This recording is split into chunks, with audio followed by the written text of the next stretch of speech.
Last night was a major setback for Donald Trump's presidency. And if you notice the smile on my face, it's because things just keep going in the wrong direction for him.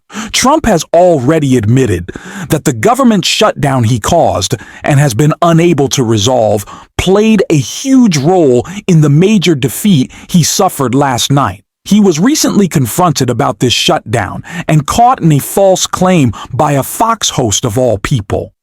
When Brett Baier questioned him, Trump completely fell apart, giving a non-answer that left Baier visibly stunned. Before diving into that, I'd like to ask you to leave a like on this video, and if you haven't already, hit the subscribe button. Your support really helps us continue this work. Now, before looking at Trump's exchange with Brett Baier, it's worth noting another Fox host, Jessica Tarlov, a more liberal voice on the network, also highlighted the significant loss Trump faced last night. In particular, the swing in the Latino vote is really important. So Donald Trump made big gains. He got 46% of the vote. It swung all the way back. Mikey Sherrill got, 64% there.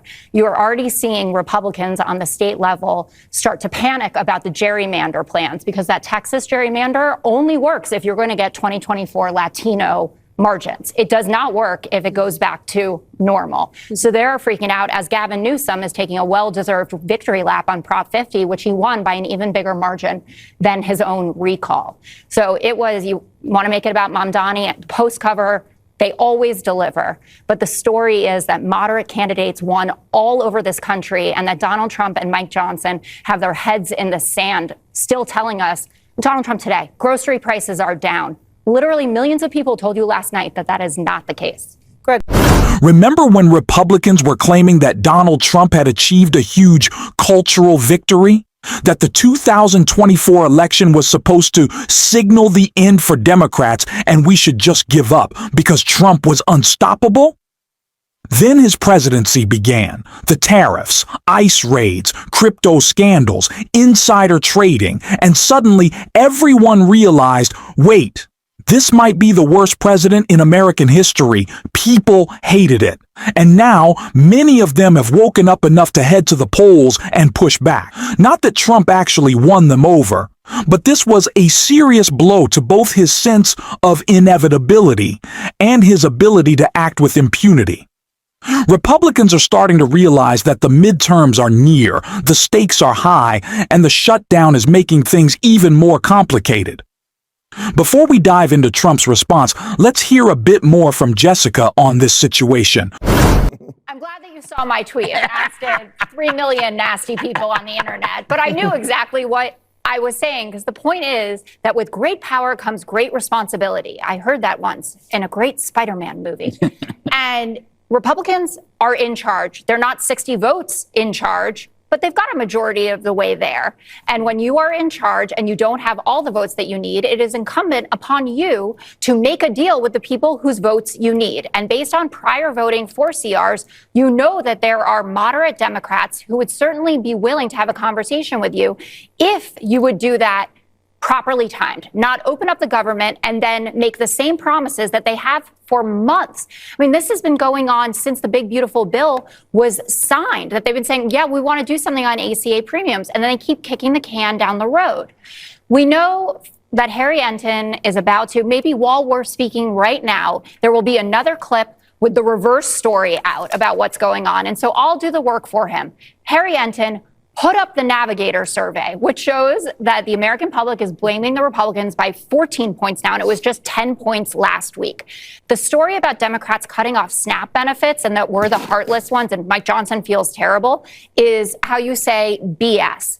Mike Johnson, in his big, beautiful bill, $186 billion gone from the SNAP program. And in the 2018 shutdown, Donald Trump made sure that people got their SNAP benefits because he knows that it's important. And that's why Josh Hawley wants to have a standalone bill about SNAP. Josh Hawley, who also wants a standalone bill to make sure that people get their Medicaid coverage back because the big, beautiful bill takes it away. So, Gregory, that is how I have shown you that my tweet wasn't dumb. That I'm not dumb, and that this is the Republicans' fault. If you are in charge, You have to negotiate. And just saying over and over, we need to open the government and then we promise we'll do it. Translation, we have to negotiate, meaning we have to give in to you. You have to give something. That is how this works. Republicans are absolute hypocrites. They love to project this image of being tough, strong, and in control, but they can't even govern. You're the ones in charge, by the way. I don't think you've realized that yet. You have majorities in the House and Senate, and you hold the presidency. Or maybe Stephen Miller does. It's honestly hard to tell, especially after watching Donald Trump confuse South Africa with South America today. It's clear that our president isn't exactly all there, but make no mistake, Republicans, this chaos is on you. This is your responsibility.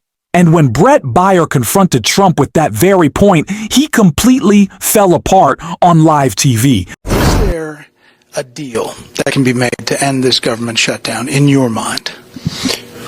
Well, I think the Democrats have become radicalized. I think, this never happened before. They always extend. An extension is very easy. It's done all the time. You extend, sometimes you extend 4 or 5 times. I mean, they become radicalized lunatics, actually, in a true sense. They should automatically extend, and we will make a deal as soon as they do. As soon as they do, we'll make a deal. Did Donald Trump just admit that he's waiting on Democrats? He claims he's waiting for them to cave, but the truth is, he's admitting he's powerless. He's showing the world that he's the same big, petulant loser we've always known. And it's not just about this shutdown. Trump is still reeling from the crushing election loss he faced last night. The impact was so obvious that even Jesse Waters had to acknowledge it. Wow. And I'm not going to sugarcoat it, Dana. Okay. The Democrats had a great night. I want to sugarcoat it a little bit, though. These were all blue states. Trump didn't campaign there. He didn't spend money there. And the candidates Republicans ran were not very good. Once again, we see this goalpost moving nonsense. Come on, Jesse. We already heard you admit it. Trump lost, and we won. Big. Did you all catch yourselves smiling today? I sure have. It's been such a great time celebrating. But Jesse's answer? Ridiculous. The idea that flipping the governor's mansion in Virginia from Republican to Democrat counts as some kind of blue state victory just isn't true. And let's not forget the hype around Trump's supposed cultural shift victory in 2024. Remember all the predictions that everything had changed? I never bought that line, and we've talked about it before. You guys hyped wins for Earl Sears, Luke Holm, Mikey Sherrill, and said Gavin Newsom would fail. Well, California voters made it clear they're tired of Gavin, and he just crushed Trump. Even First Lady Jennifer Newsom gave a powerful speech, tearing Trump apart. The Newsom family was relentless, and I can't help but enjoy it. All this talk about inevitability, and obviously it was going to happen, such sore loser behavior. Just the night before, the narrative was that Democrats were in disarray, that Mikey Sherrill wasn't a strong candidate, and that billionaires would stop Zohran Mamdani. They didn't. $26 million wasted trying to stop someone whose focus was making buses fast, efficient, and free for everyone. Meanwhile, Trump and his allies have embarrassed themselves, especially given how out of touch they are. This coincides with not just Zohran Mamdani's transformational campaign, but also the ongoing government shutdown, which is literally starving people. A point Chris Murphy called out perfectly. Well, there's reporting this morning that Trump convened them all at the White House and told them to blow up the Senate rules, and there was a somewhat chilly reaction to his request. And, maybe that's the beginnings of a Republican Party that's realizing that they are being led off a cliff by Donald Trump. Obviously, if all you care about is politics, the offer we're making to Republicans is kind of a gift to them, because we're saying, listen, we will work with you to alleviate the political pain that you are going to feel if people's premiums go up and you get blamed for it. There's polling today showing that, of course, the American public know that if their premiums go up, it's Republicans that did that to them. But because we care first about people and second about politics, we're willing to do an agreement that saves lives in this country that, may ultimately provide some short-term political benefit to Republicans. In the end, they've enacted so much pain on the American public between tariffs and the Medicaid cuts that they're not going to be completely absolved. But if I were a political advisor to Republicans, I'd tell them, cut this deal with Democrats, get the government open and operating, and save people's health care from going through this massive premium increase. That'd be good for probably everybody. I've heard plenty of hateful and ignorant things from Republicans, but their comments about SNAP might be some of the worst yet. The idea that people working 40, 50, even 60 hours a week, still struggling to make ends meet because corporations refuse to pay fair wages, don't deserve to eat is outrageous.